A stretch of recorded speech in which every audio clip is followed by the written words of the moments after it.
자, 이번 시간에는 직무윤리입니다. 세 파트로 구성이 되어 있어요. 하나는 직무윤리, 그 다음에 투자자 분쟁 예방,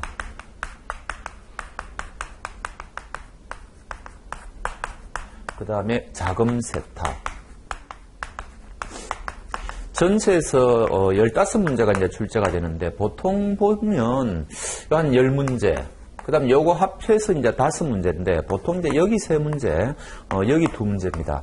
이 자금 세탁은 한 3년 전까지는 내용이 굉장히 작았어요. 그래서 오히려 2문제 내기도 좀 그랬고, 얕은 1문제 내지 2문제 이랬는데, 굉장히, 한 재작년, 3년 전부터 내용이 굉장히 강화되었고, 또 어려운 내용도 조금 들어왔습니다. 어렵다는 거는 좀 외워야 된다는 이야기죠. 그래서 조금 약간 골치 아프게 됐어요.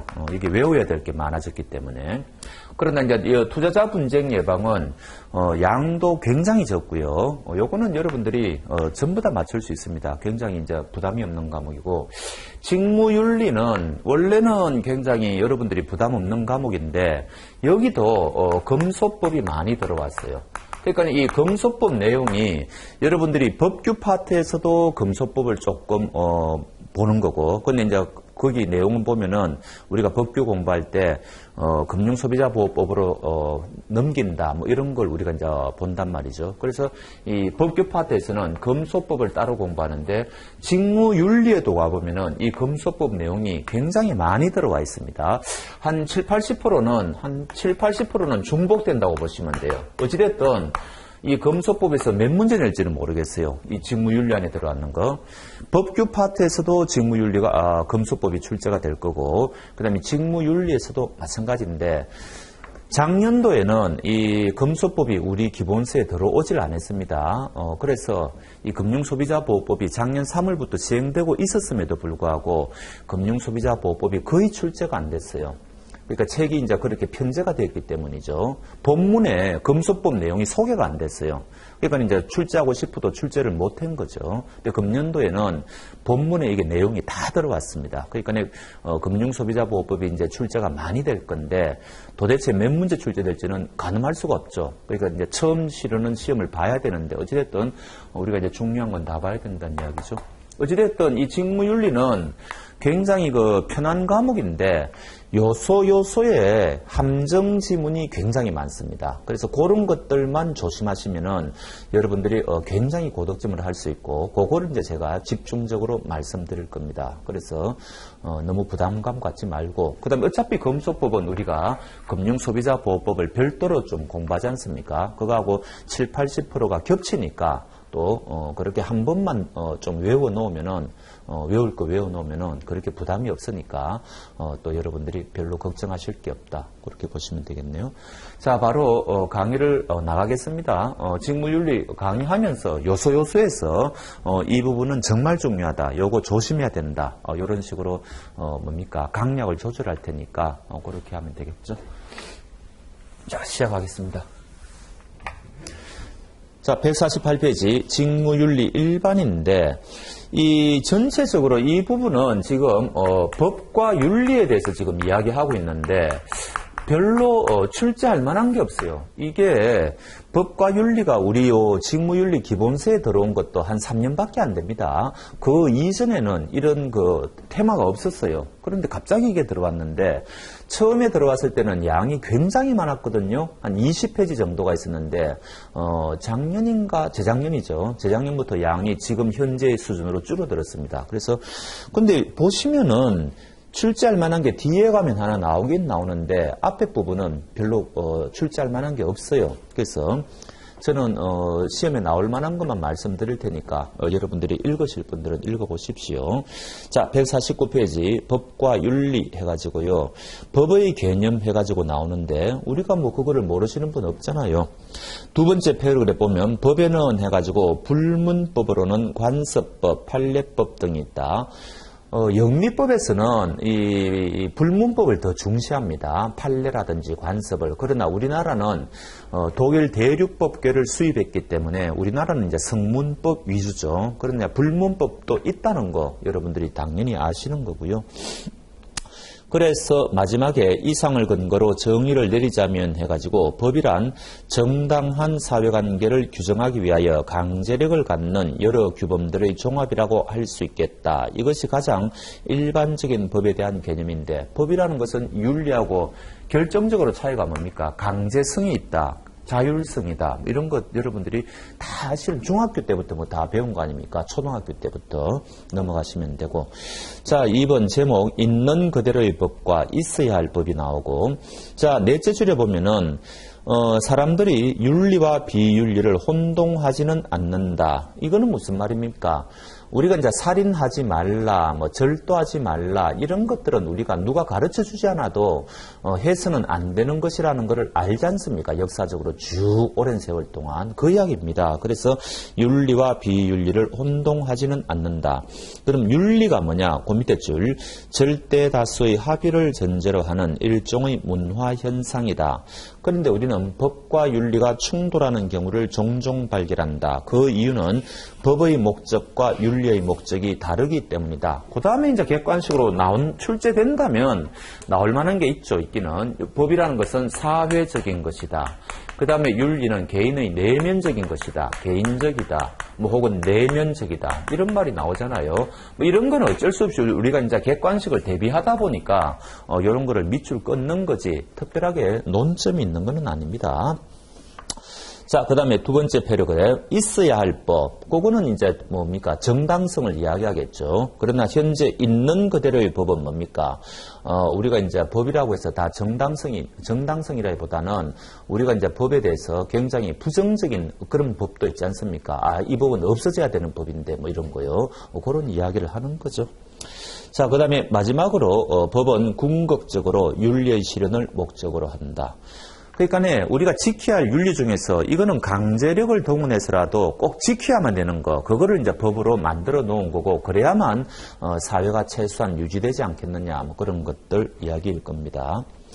자, 3번의 법적 강제와 윤리적 자율성. 셋째 줄, 법은 그 기초에 있어서 윤리 원칙에 입각하고 윤리에 합당한 내용을 갖지 않으면 안 된다. 그래야 정당성이 있겠죠. 뭐 그런 것이고. 그래서 두 번째 패러그래프 보시면 넷째 줄, 유명한 말이 나오죠. 법은 최소한의 윤리다. 요거는 출제가 출제를 할 수 있습니다. 법은 최소한의 윤리다. 요 말 정도는 기억하시고요. 제가 굳이 부연 설명은 하지 않겠습니다. 그 다음 이제 세 번째 패러그래프는 역시 넷째 줄에 보면은, 윤리나 인간애를 강조한 나머지, 무조건 인위적이고 강권적인 법을 무조건 배척한다든지, 그 거꾸로 법 만능주의, 둘 다 안 좋다는 거죠. 극과 극이지 않습니까? 법을 무조건 배척하는 거, 법을 무조건 신봉하는 거, 이런 자세는, 둘 다 문제가 있다. 뭐 이런 건데, 그거는 우리가 여러분들이 상식선에서 판단하시면 되고요. 그 다음에 제일 밑에 보면은 법에 있어가지고 대부분의 사람들은 법을 지키는데 무임승차하는 사람들이 있다는 거죠. 이런 사람들을 견제하기 위해서 강권적 존재, 즉 정부가 필요하다. 그래서 이제 제약을 가해야 된다. 이런 말들이 나옵니다. 근데 이제 문제는 이렇게 되면 두 줄 내려보면은 무한 소급의 문제가 생긴다는 거죠. 우리나라도 만약에 국회가 만든 법률을 제대로 만들었느냐, 이건 누가 심사합니까? 헌법재판소가 심사하죠. 헌법재판소가. 그럼 헌법재판소가 심사하면은 그걸로 끝인가? 우리가 또 의문을 갖지 않습니까? 여기서 심사한 것은 과연 정당성이 있느냐? 이것도 누군가가 또 심사해야 될 거 아니냐? 또 마찬가지죠. 이런 식으로 가면은 끝없는 순환 논리가 되죠. 이거를 이제 무한 소급의 문제라고 한다는 겁니다. 그래서 법이라는 것은 어쩔 수 없이 이런 문제가 생긴다. 그러니까 윤리가 필요하다는 겁니다. 우리 윤리는 교육이라든지 여러 가지 훈련을 통해 가지고 우리가 이걸 뭐라 그럽니까? 내면화된 준법 정신이라고 이야기하지 않습니까? 이게 만약에 이게 사람들의 굉장히 사람들이 훈련이 잘 돼 있으면은 이런 문제를 어느 정도 해결할 수 있지 않겠느냐, 그런 이야기를 하고 있는 거죠. 그게 151페이지 두 번째 패러그래프 제일 끝에 보면은 우리 인간에게 필요한 이와 같은 장치가 바로 자율적 도덕감으로서 우리 안에 내면화된 준법 정신, 윤리가 필요하다. 그런 거고요. 그 다음 패러그래프는 둘째 줄 교육, 생활화, 습관화, 체질화 이런 게 있고, 교육을 통해서 또 될 문제가 아니고 사회 분위기가 또 그런 준법 정신에 대한 그런 게 조성이 돼야 되겠죠. 그런 전부 상식적인 이야기를 하고 있습니다. 자, 그 다음에 가로 4번에 현대사회에서의 법과 윤리. 법이라는 것은 태생적으로 보수적이죠. 법이 진보적이면 큰일 나죠. 우리가 이제 법적 안정성 그런 말을 많이 하지 않습니까? 그래서 법은 보수적일 수밖에 없다. 그게 넷째 줄에 나오고요. 한 번 제정된 법은 좀처럼 바뀌지 않기 때문이다. 그거는 여러분들이 실감하시죠. 국회에서 법을 한번 만든다든지 개정하는 게 얼마나 힘든 겁니까? 그런 것들 생각하시면 되겠네요. 그러다 보니 어떻게 됩니까? 법을 만들어야 되는데 만들지 못한다든지 또는 기존에 있는 법이 현실을 못 따라가가지고 죽은 법이 되어버리죠. 그러면은 제일 밑에 낡은 법과 새로운 윤리가 충돌하는 경우가 많다. 그래서 이제 그런 게 현대사회에서의 딜레마다. 우리나라만 겪는 게 아니고 모든 나라가 겪는 공통적인 문제다. 그런 이야기를 합니다. 자, 넘어가시고 그렇다 하더라도 152페이지 셋째 줄 법의 수단은 현실에 따라 얼마든지 변할 수 있지만 법의 목적은 결코 변함이 없다. 이런 거는 외우셔야 됩니다. 법의 목적은 시대에 따라서 달라질 수 있다. 이러면 굉장히 그럴듯하지 않습니까? 근데 그게 틀렸다는 이야기죠. 책을 쓰신 분은 법의 목적은 결코 변함이 없다. 이것을 강조하니까 이런 것들이 객관식 강의는 객관식 문제는 이런 게 더 어렵습니다. 그래서 이런 것들 위주로 보시고 자, 그 다음에 3번에 직무윤리와 윤리강령이 나오는데 요거는 출제합니다. 그래서 요 앞부분에서는 제일 중요하다고 할 수가 있어요.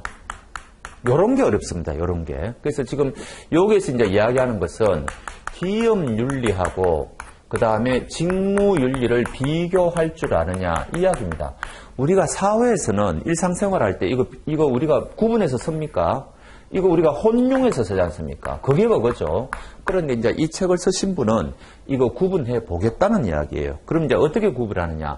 요거는 기업체에 소속된 모든 구성원들이 지켜야 될 윤리다. 이렇게 이야기하는 거고.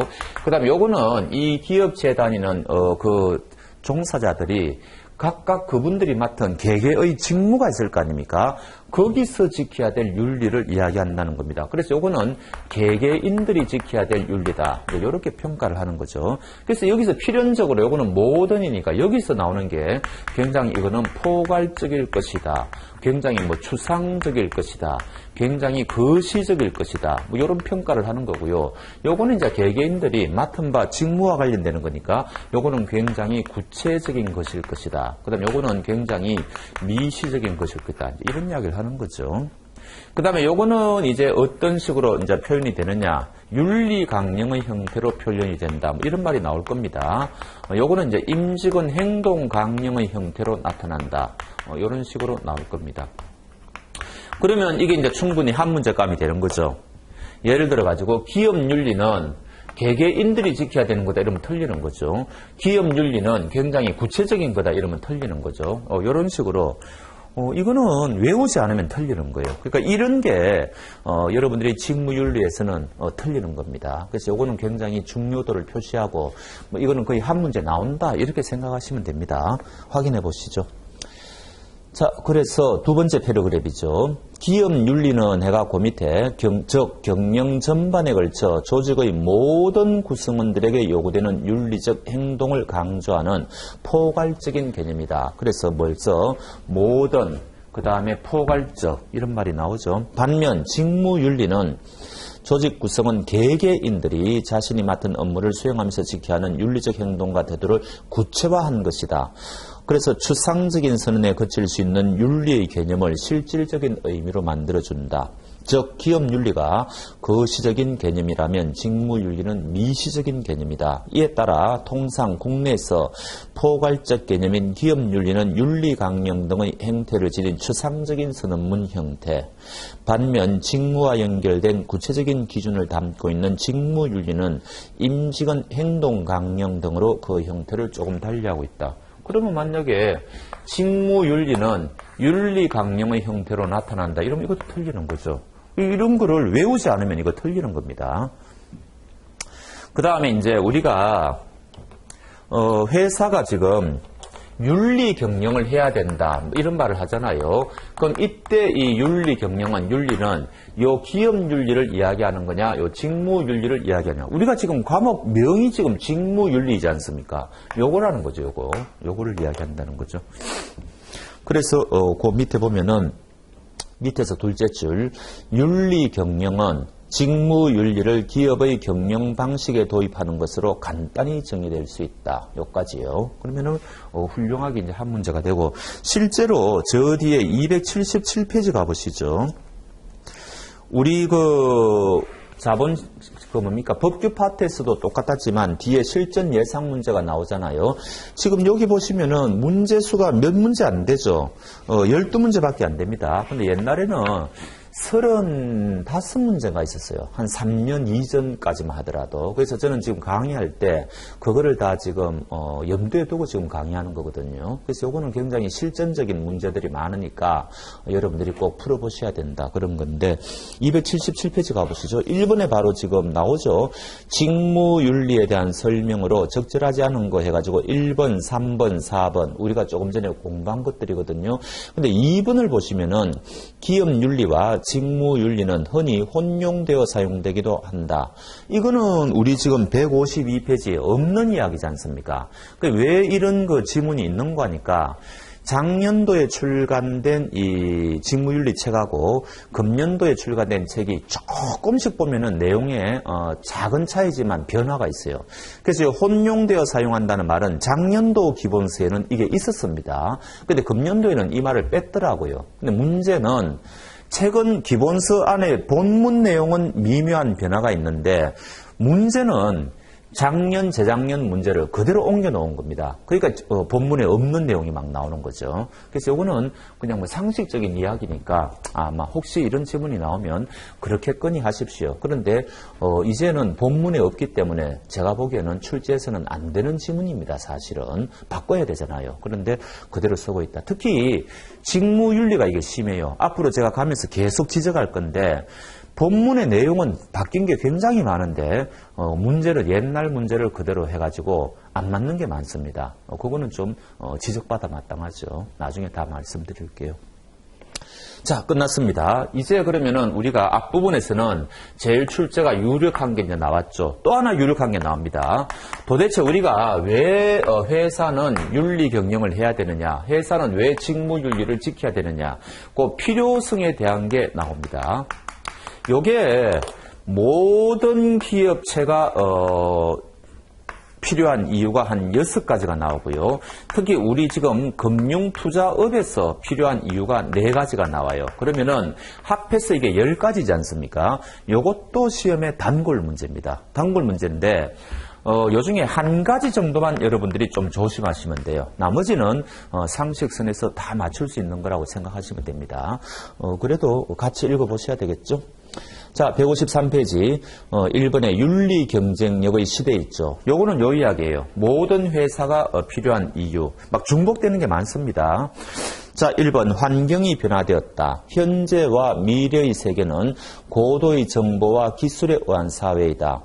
그런데 이거를 만약에 잘못 사용하게 되면은 엄청난 파국과 재난을 불러올 가능성이 있다. 우리가 옛날 멀리 보면은 일본의 원자력 발전소 사건이라든지 그런 것도 있고, 가깝게는 우리나라에 지금 아파트가 올라가다가 갑자기 무너져가지고 사람이 다친다든지 굉장히 황당한 일들이 벌어지지 않습니까? 그런 것만 생각해 보셔도 여러분들이 무슨 말인지 바로 알 수가 있죠. 도대체 윤리 경영을 하지 않으면 너무 결과가 너무 엄청날 수가 있다는 이야기입니다.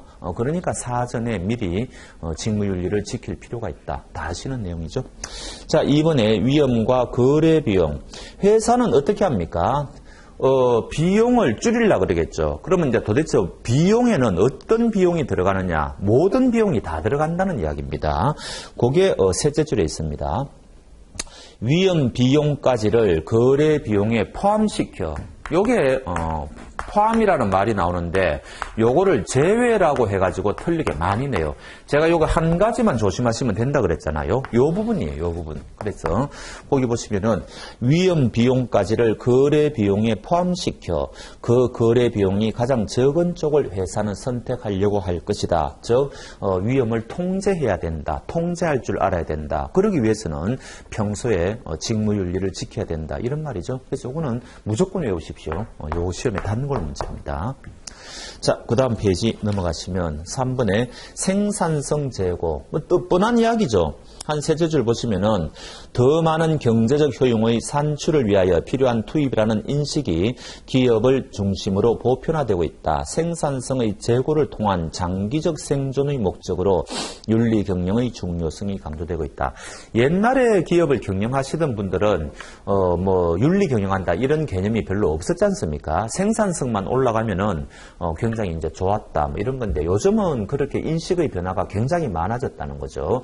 윤리 경영을 하는 게 내부적으로 장기적으로 생산성이 높아가고 그 기업이 장기적으로 생존할 수 있더라. 이런 기업 마인드가 많이 변화되었다는 이야기입니다. 뭐 그런 거고요. 그 다음에 이제 4번에 신종자본 해가지고 옛날에는 우리가 뭐 토지라든지 뭐 건물, 기계라든지 이런 거 눈에 보이는 자본을 중요시했지만 요즘은 기업의 브랜드 가치라든지 그 기업의 신용이라든지 이런 것들을 굉장히 중요시하는 그런 시대에 살고 있잖아요. 그래서 첫째 줄 직무윤리는 오늘날 새로운 무형의 자본이 되고 있다. 어떤 회사가 굉장히 직무윤리, 윤리 경영을 잘한다. 이게 이제 사회적으로 만약에 인식이 되면 우리가 마트 가서도 그 회사 제품을 많이 사주고 그러지 않습니까?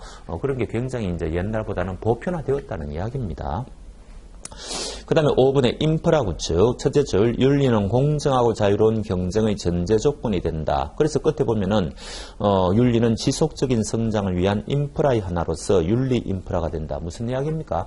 A라는 회사는 내부적으로 윤리 경영을 하지 않고 B라는 회사는 윤리 경영을 하고 있다. 그럼 이 A 회사는 반칙이라는 거죠.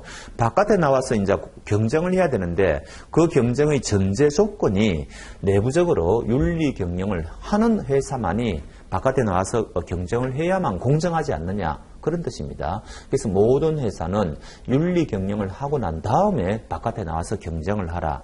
그런 전제 조건이 깔려 있는 거다. 뭐 그런 뉘앙스입니다. 그렇게 이해하시면 되고. 그 다음에 6번의 사회적 비용의 감소. 비윤리적 행동을 하면 결국은 법적 규제가 많이 들어져. 그러면은 비용이 오히려 더 많이 들지 않습니까? 그리고 만약에 한번 그 기업의 이미지가 실추가 되면은 다시는 회복 못할지도 모르고 또 만약에 회복한다 하더라도 너무 시간이 많이 걸리죠. 비용도 많이 들고. 그래서 그럴 바에는 처음부터 윤리 경영을 하는 게 훨씬 낫다. 그런 이야기입니다. 자, 요까지가 이제 모든 회사가 윤리 경영이 필요한 이유고요. 이제는 우리 증권회사, 금융투자업을 한번 보자는 이야기죠. 자, 다른 분야에 비하여 더욱 강조되는데 그 이유는 다음과 같다. 1번 산업의 고유 속성. 뭡니까? 둘째 줄 이해 상충 발생 가능성. 우리가 이제 법규 파트에서 계속 이런 이야기 하죠. 회사와 투자자 간에 이해가 어긋날 가능성이 너무 많아졌다. 투자자와 투자자 간에도 그럴 가능성이 많아졌다. 그래서 이때 투자자 보호를 하기 위해서 굉장히 많은 장치가 필요하다. 그런 이야기죠. 그거를 생각하시면 되고 나머지는 특별하게 읽지는 않겠습니다. 핵심만 여러분들이 아시면 되니까. 그 다음에 한 장 넘기시면 2번의 상품의 특성. 둘째 줄 우리가 취급하는 금융투자 상품은 투자성이 있는 거죠. 원본을 까먹을 가능성이 있다. 그러면 어떤 고객이 원본을 까먹고 나서 기분이 좋겠습니까? 그러면 항상 분쟁으로 이어질 가능성이 너무 많다는 거죠. 그럼 나중에 분쟁으로 이어졌을 때 집단 소송에 휘말릴 수도 있고 이럴 경우에 회사가 이기기 위해서는 평소에 직무윤리라든지 법규를 평소에 지켜야 되지 않느냐 그런 이야기를 하고 있습니다. 그 다음에 3번에 금융소비자의 질적 변화다. 요거는 이제 셋째 줄에 보면은 오늘날은 전문가조차도 금융투자 상품의 정확한 내용을 파악하기가 어려울 정도로 굉장히 상품이 전문화, 복잡화, 다양화되고 있다. 그래서 소비자 보호를 위해서는 굉장히 옛날보다 더 많은 세심한 배려가 필요하다. 뭐 그런 이야기를 하고 있는 거죠. 그 다음에 마지막에 4번의 안전장치. 부당한 금융투자업에 종사하시는 분들은 부당한 압력을 받을 가능성이 항상 있다는 거죠. 내부에서도 그렇고 고객으로부터도 그렇고. 그래서 이때 그런 것을 물리치기 위해서는 이런 직무윤리가 필요한 게 아니냐. 결국은 이런 직무윤리를 지킨다는 것은 금융투자업에 종사하시는 분들의 스스로를 보호하는 안전장치의 역할. 물론 이거는 여기도 필요하죠. 여기도 필요하지만 특히 우리 금융투자업에서는 더 필요하다는 이야기입니다. 자, 여기까지가 10가지 말씀을 드렸고요. 그 다음에 이제 오른쪽에 푸른색으로 되어 있는 거는 출제할 때도 있고 안 할 때도 있습니다. 근데 여기서는 1번, 2번, 3번 하고요. 그 다음에 한 페이지 넘겨보시면 7번이 있는데 7번은 이제 금융소비자보호법과 관련해서 이번 금년도 책에 새로 들어온 겁니다. 그러니까 혹시 싶어서 그냥 읽고 넘어가겠습니다. 자, 이제 1번에서 157페이지 무슨 이야기를 하고 있는 거니까 자본시장법에서는 금융소비자 보호에 대한 법제적 장치가 강화되었다. 요거는 이제 옛날 자본시장법이 만들어지기 이전하고 이게 2009년도에 자본시장법이 만들어졌잖아요. 옛날에는 서비스에 불과하던 게 많아졌다. 그런데 이제는 이게 전부 법적 의무로 바뀌었다. 이런 이야기를 하는 거죠. 이 대표적인 게 설명 의무 같은 거예요. 옛날에는 설명 의무가 이 법적 의무가 아니었거든요. 그래서 설명 제대로 안 하더라도 소비자들이 어디 가서 손해배상 청구를 할 수가 없었다. 이런 문제점이 있으니까 이제 자본시장법은 이걸 전부 이제 법적 의무로 바꿨다. 이런 거 생각하시면 무슨 말인 거 단박에 아실 수가 있죠. 자, 그런 것들이 이제 1번에서 나오고, 그 다음에 2번은 유가증권의 개념이 옛날에는 한정적, 여기 이제 열거주의였죠? 옛날에는 열거주의였다.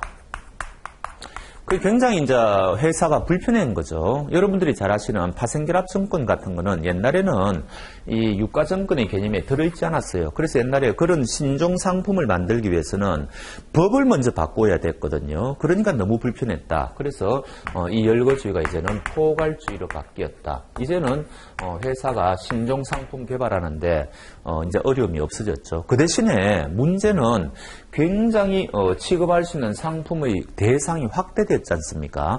그러면 결국 투자자 보호를 위해서는 굉장히 또 많은 장치가 필요하겠죠. 그게 이제 동그라미 2번 이야기입니다. 그 다음에 3번은 뭐예요? 전문 투자자에 대한 이야기인데, 우리가 이제 일반 투자자하고 전문 투자자에서 차등을 두는 게 좀 있잖아요.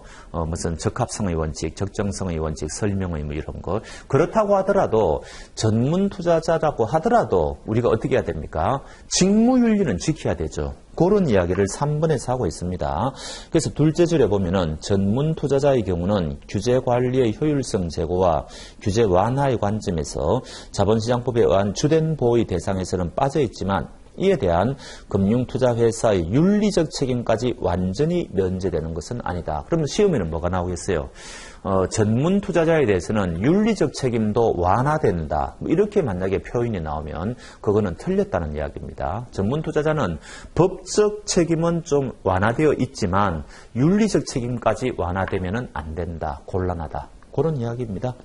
자, 나머지는 다 넘어가시고요. 7번을 보면은 금년도 이제 새로 등장한 지문이니까 한번 보자는 이야기죠. 아울러 금융소비자보호법은 금융투자회사의 임직원이 사전정보 제공, 금융상품 판매, 사후 피해 구제에 이르는 금융소비자, 요거는 포인트가요. 전 과정이에요. 전 과정. 하여튼 이거는 옛날 자본시장법도 마찬가지인데 상품 개발할 때부터 소비자 신경 씁니다. 그 이야기를 하고 있어요. 그러니까 뭐 특별히 새로운 내용은 사실은 아니에요.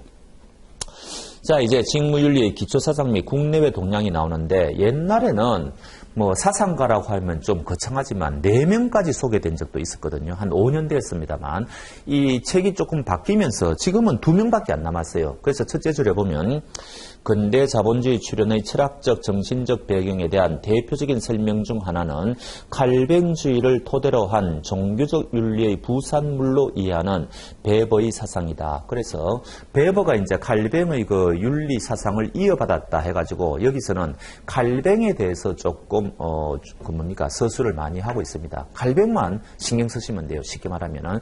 그래서 자본주의가 비약적으로 발전하게 된 이면에는 칼뱅의 그 윤리적인 사상, 그게 굉장히 공헌도가 많다. 이 이야기를 지금 하고 싶은 거겠죠.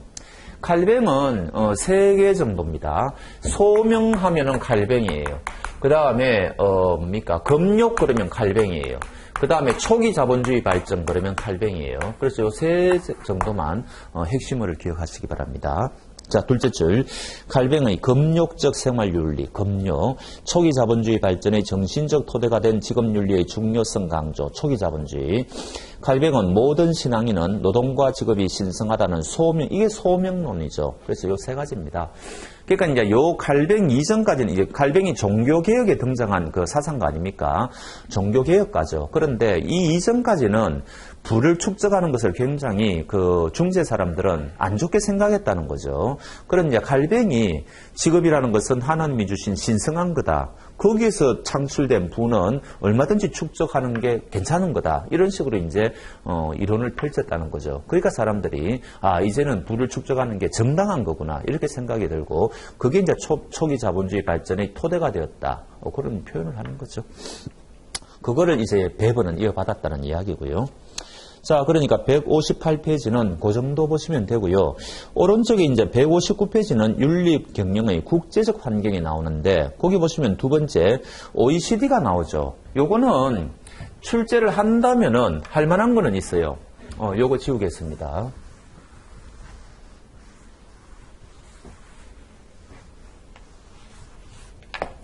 OECD가 모든 국가가 지켜야 될 무슨 2000년도에 국제 공통의 기업 윤리 강령이라는 걸 발표했는데 이거는 제목을 전혀 외우지 말고 포인트는 뭔가니까 이거 구속력이 없다는 겁니다. 법적 구속력은 없다. 그러니까 우리 객관식에는 이게 이제 법적 구속력이 있느냐 없느냐 이런 거를 출제하니까 우리는 이런 데 이제 포인트를 잡아야 되는 거죠. 그래서 그 밑에 보시면은 그런 말이 나오죠. 강제 규정은 아니지만 이런 말이 나옵니다. 그게 이제 시험용이고 물론 그러면 이거 지키지 않아도 되느냐? 굉장히 엄청난 불이익이 따르니까 각 나라들은 구속력은 없지만 다 지키고 있다. 그거보다 이제 더 중요한 게 뭐예요? 그 밑에 나오는 부패 인식 지수죠. 여기가 이제 포인트예요. 여기 이제 이거 발표하는 곳이 뭐냐 해가지고 각 나라의 국가의 부패 인식 지수를 발표하는 게 국제 투명성 기구죠. 요거는 단답식으로 시험에 나온 적이 있습니다. 국제투명성기구 외우셔야 돼요. 영어도 외우시면 좋고요. TI라고 되어 있죠. 그래서 국제투명성기구. 그럼 우리나라는 지금 어떻게 되느냐? 낮게 평가되고 있다는 거죠. 안 좋은 거죠. 높은 게 좋은 건데. 그 다음에 이 국제투명성기구가 발표하는 이 CPI 부패인식지수는 국가에 대한 겁니다. 여기에 국가에 대한 거고 요거 각 기업의 부패인식지수다 이러면 틀려요. 그래서 요거 각 국가별 요게 이제 포인트가 되는 거죠. 그래서 그 TI는 1995년 이래 매년 각 국가별 부패 인식지수, 국가에 동그라미 하시고요. 밑에서 셋째 줄, 낮게 평가되고 있다. 밑에 이제 해설 보시면은 요 부패 인식지수는 해당 국가 공공부문에 대한 부패 인식입니다. 요거는 출제된 적은 없어요. 근데 공공부문, 혹시 이제 민간 부분은 아니라는 거, 그거 밑줄이나 꺼 놓으시죠. 그 다음에 그 제일 밑에 갑자기 또 하나 해가지고 영국의 BITC와 사회적 책임을 평가하는 CR 인덱스라는 게 나오죠. 요거는 두 가지 방향에서 이제 출제할 수 있는데 이제 부패를 측정하는 지수를 만들어내는 겁니다. 근데 여기 이제 국내 지수가 있고 국제 지수가 있는데 국내 지수는 한 장 넘겨보시죠. 161페이지 보시면은 위에서 두 번째 패러그래프입니까? 세 번째입니까? 산업정책연구원의 코백서. 그 다음에, 다음에 보면은 정경련에서 발표하는 FQI 백서. 그 다음에 제일 마지막에 내려오면 학계에서 서강대 윤리경영지표 있죠. 소백서. 요거는 국내 지표죠. 그런데 지금 159페이지에 있는 영국의 BITC 있죠. 요거는 국제죠. 요런 식으로 출제할 수가 있고 또 하나는요. 요 중에서 요 국제 영국의 BITC 있죠. 요거는 기업의 사회적 책임을 측정하는 겁니다. 다른 거는 부패와 관련되는 거예요. 그러니까 성격이 다르죠. 그래서 다음 중 이 네 가지를 해놓고 다음의 부패 인식 지수 중에서 성격이 다른 하나는 그러면은 정답은 영국의 BITC라는 곳에 하는 CR 인덱스다. 우리는 내용을 전혀 모릅니다. 그렇지만 이거는 사회적 기업의 사회적 책임을 측정하는 지수라고 하더라. 이렇게 역으로 외우십시오. 이걸 제가 왜 말씀을 드리는 거니까 아까도 이야기했지만 우리가 3년 이전에 우리 기본서 뒤에는 객관식 문제가 30몇 문제가 있었다고 그랬잖아요. 거기에 이 문제가 있었어요. 다음 중 부패인식 지수 중에서 성격이 다른 하나는 해가지고 정답은 영국의 BITC의 CR 인덱스다. 이게 있었거든요. 그러니까 혹시 싶어서 제가 지금 말씀드리는 겁니다. 넘어가셔도 되고.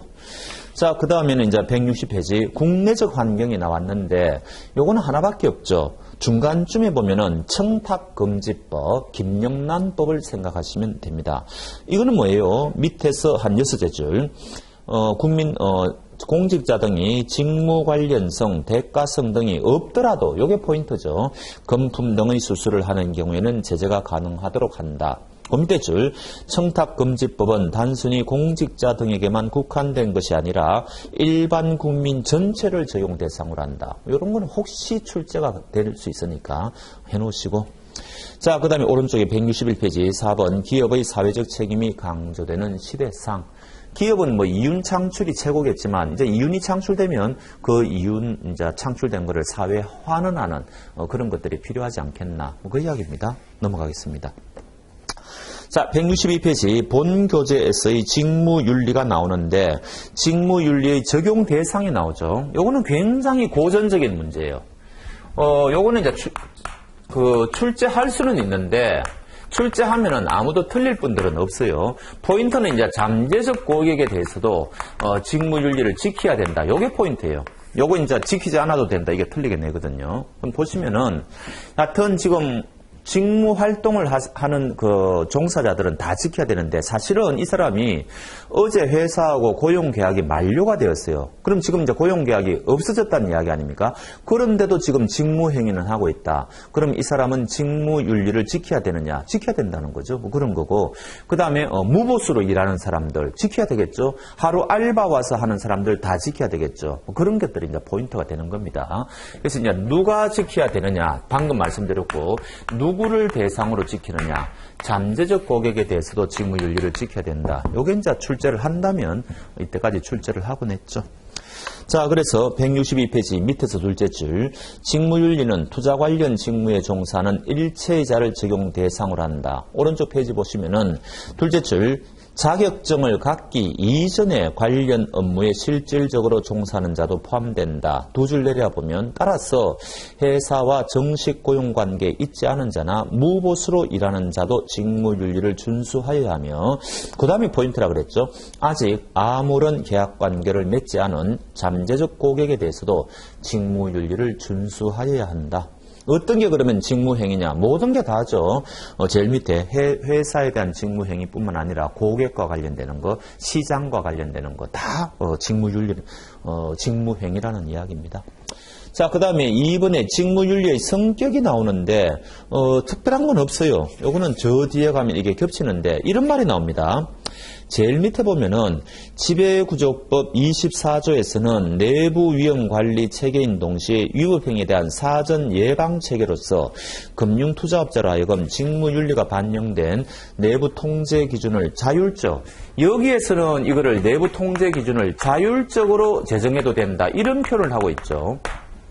근데 우리가 제일 뒤에 가보면은 이 직무윤리 259페이지 가보세요. 우리가 이제 직무윤리 제일 마지막 시간에 보는 건데 직무윤리 준수 절차가 259페이지 가보면은 두 번째 패러그래프 보면 이런 게 나옵니다. 지배구조법 24조가 소개되어 있는데 지배구조법에서는 금융투자업에 대하여 내부 통제 기준을 마련하여 운영할 것을 법적 의무로 하고 있다. 여기는 이제 법적 의무라고 되어 있죠. 그럼 이 두 말이 이게 배치가 되잖아요. 여기 자율적 제정은 만들어도 되고 안 만들어도 된다는 이야기 아니에요. 근데 이거는 만들지 않으면 제재를 가한다는 거 아닙니까? 그럼 이게 어느 말이 맞느냐? 이 말이 맞아요. 이 법적 의무라는 거 이거 시험에 잘 나오거든요. 근데 이거는 뒤에 파트에서 이제 출제가 되는 건데 앞에 파트에서는 조금 모순되게 지금 서술하고 있습니다. 그래서 이거는 그냥 여기에서 무시하십시오. 뒷부분에서 이게 조금 중요하니까 지금 내부 통제 기준이 있죠. 이거는 만들고 싶어서 만드는 게 아니고 반드시 만들어야 될 법적 의무다. 요거는 미리 조금 서술이 조금 모순되게 돼 있다. 그렇게 그냥 말씀드립니다. 자, 그 다음에 직무윤리의 핵심 나오는데 그거는 우리가 다음 시간에 2대 핵심 원칙이 나오거든요. 그때 말씀드리도록 하겠습니다. 예, 이번 시간에는 여기까지 하죠. 수고하셨습니다.